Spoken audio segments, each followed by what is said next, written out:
YCP వాళ్ళు మళ్ళీ పుంజుకోవాలంటే ఏం చేస్తే బాగుంటుంది సార్? స్టిక్ అవ్వాలి. ఫస్ట్ లీడర్షిప్, ఫస్ట్ ధైర్యం ఇవ్వాలి. అయిపోయింది. మనకు 30% ఓట్ బ్యాంకింగ్ ఉంది. 130 మంది నిలబడ్డారు. ఓకే, మనకు ఇంకో 10-15% పెంచుకునేదానికి, 20% పెంచుకునేదానికి ఆస్కారం ఉంది. పెంచుకోవడానికి ఏం చేయాలంటాను? అదే ఫస్ట్ ఇదే చెప్పాలి. నమ్మకం. ఓకే, నమ్మకం కలిగించాలి. ఓట్ బ్యాంకింగ్ ఉంది కదా, నమ్మకం కార్యకర్తల్లో కలిగించాలా, ప్రజల్లో కలిగించాలా? వాళ్ళు ఇద్దరికి. దాంట్లో కార్యకర్తలు అనేవాళ్ళు వాళ్ళకి అనుసంధానం మధ్యలో ఉంటారు. కార్యకర్తలకి కలిగించాలి, జనాలకి నమ్మకం కలిగించాలి.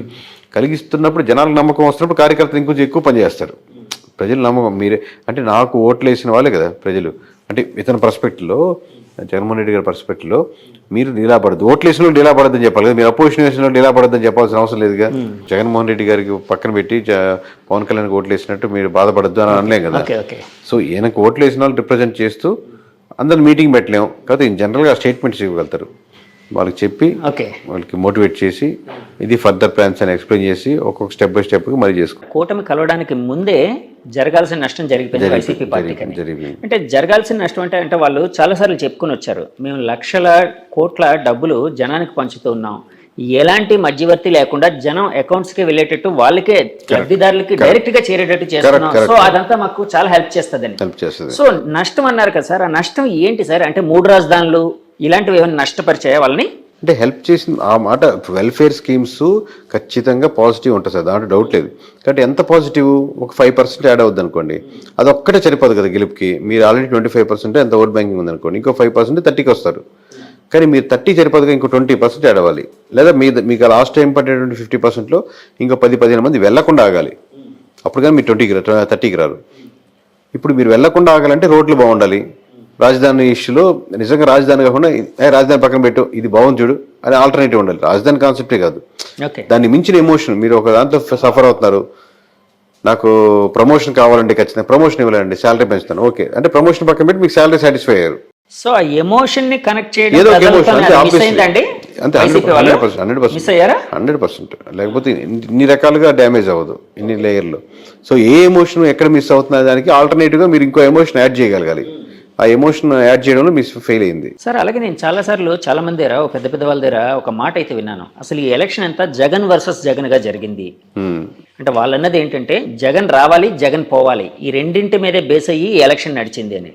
ఇలాంటి స్టేట్మెంట్ ని మీరు అంటే యాక్సెప్ట్ చేస్తారా, ఏకీభవిస్తారా, లేకపోతే డినై చేస్తారా? అంటే పార్షియల్ కరెక్ట్ ఉందండి. పోయినసారి చంద్రబాబు రావాలి, చంద్రబాబు పోవాలి అన్నట్టు జరిగింది అనుకున్నాం అనుకోండి.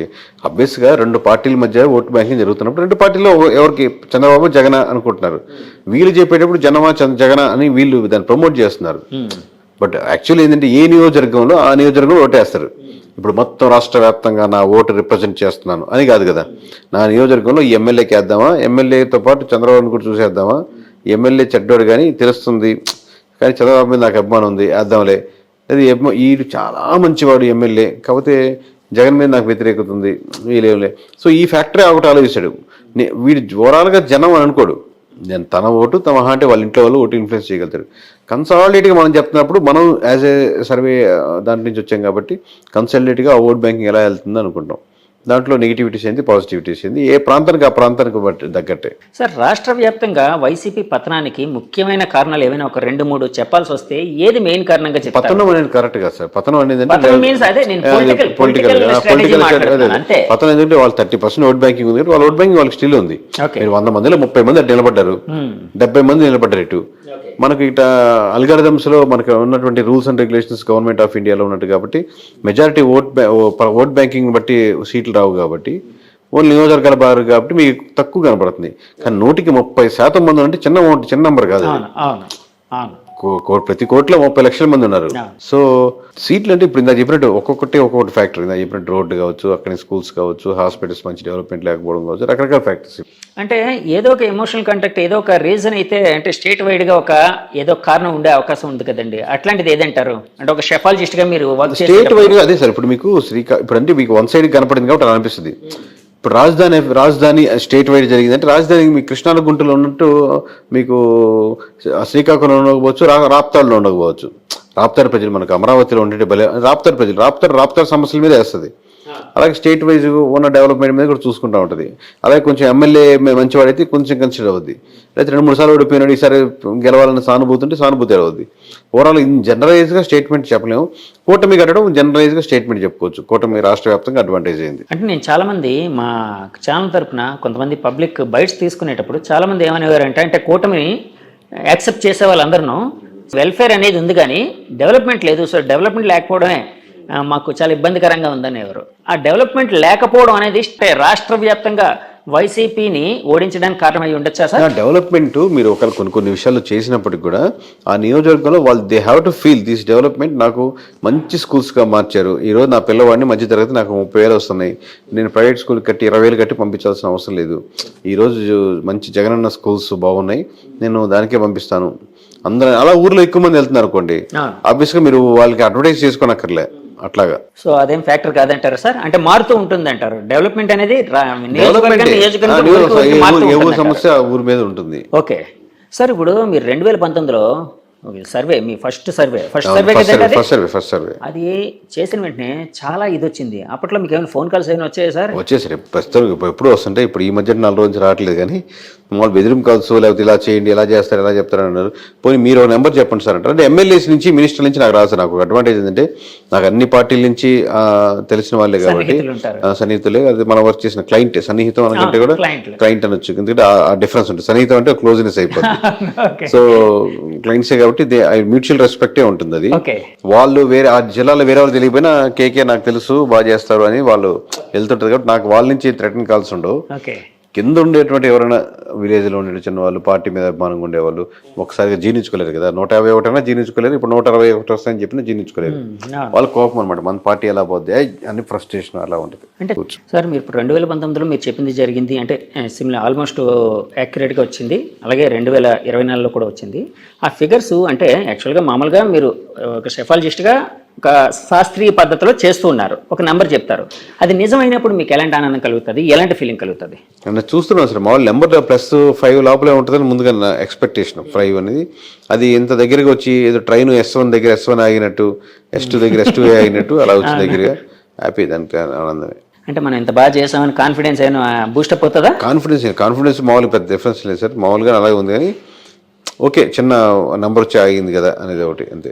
టూ మచ్ ఎక్సైట్మెంట్ ఏం లేదు, టూ మచ్ బాధ లేదు. ఆ దాటితే అబ్బా ఎందుకు మిస్ అయింది అని ఆలోచించిన వాళ్ళం.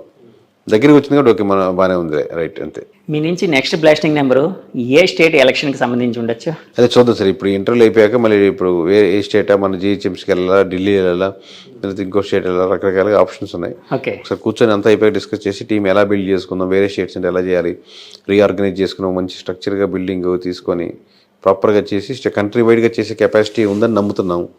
కొంచెం స్ట్రెంగ్త్ కావాలి దానికి, ఈ లెవెల్కి సరిపోదు. ఒక ఆర్గనైజేషన్ స్ట్రెంత్ లాగా చేసుకొని ఇంకా పొలిటికల్ అకాడమీని ఒకటి స్టార్ట్ చేస్తున్నాం. కేకే పొలిటికల్ అకాడమీ చేద్దాం అనుకుంటున్నాం. అంటే ఏంటి సార్ పొలిటికల్ అకాడమీలో ఏముంటుంది?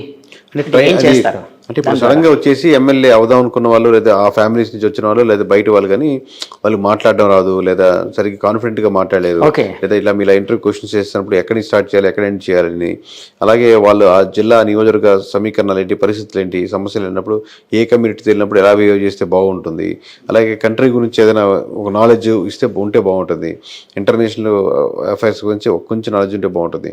ఇలా ఓవరాల్గా ఒక ప్యాకేజ్ లాగా కెమెరామ్యాన్కి చిన్న కెమెరా ట్రైనింగ్ లాగా స్టార్టింగ్ ఇనిషియల్ ఎలా పట్టుకోవాలి, బేసిక్ థింగ్స్ లాగా. ఇక్కడ మనం లీడర్లు కాదు కానీ లీడర్ అయ్యేదానికి కావాల్సినటువంటి స్కిల్ సెట్ని కొంచెం పెంచేటట్టు ఒక 21 days ప్రోగ్రామ్ లాగా చేస్తే దానికి ఇప్పుడు అందులో ఫ్రంట్ ఫేస్ లా ఉండి చేయాలని ఒక థాట్, దాన్ని చేస్తున్నాం. ఎప్పుడు రూపుదాల్చొచ్చు అదే ఇంకా మనం ఎప్పుడు అనుకుంటే అప్పుడే, బట్ ఈ ఇంటర్వ్యూస్ అన్ని పెట్టుకుని డిస్కషన్ చూస్తున్నాం సార్. ఇప్పుడు మీ టీంలో ఎంతమంది ఉన్నారు సార్? ఇప్పుడు మా team overall 30 members, but elections అయిపోయినాయి కాబట్టి కొంతమంది తగ్గించుకొని కొంతమంది సరిగ్గా చేయని వాళ్ళని పక్కన పెట్టు. 30 members యాక్టివ్ గా ఉండేవాళ్ళు. అది కాకుండా ప్రతి జిల్లాకి అవుట్ సోర్సింగ్ వాళ్ళు 30 members, ప్రతి జిల్లాకి వేరే వాళ్ళు లేదా స్లీపర్ సెల్స్, వీళ్ళంతా నేను నా టీం కాదు కదా, వాళ్ళు ఇండివిజువల్స్, వాళ్ళ టీమ్స్. అది బట్ మీరు అడిగిన కోర్ నా టీం కాబట్టి. అంటే మీరు సర్వేయింగ్ విషయంలో వేరే వాళ్ళ మీద కూడా ఆధారపడుతుంటారా, వేరే సంస్థల మీద ఆధారపడతారా? చెప్పింది సార్, ప్రతి ఆర్డర్ ని అవుట్ సోర్సింగ్ కూడా చేస్తాం. ఓకే, వాళ్ళు ఇచ్చిన రిపోర్ట్ కూడా తీసుకుంటాం. ఒకసారి ఉప్పు కారం లాగా వేరే అవుట్ సోర్సింగ్ కూడా.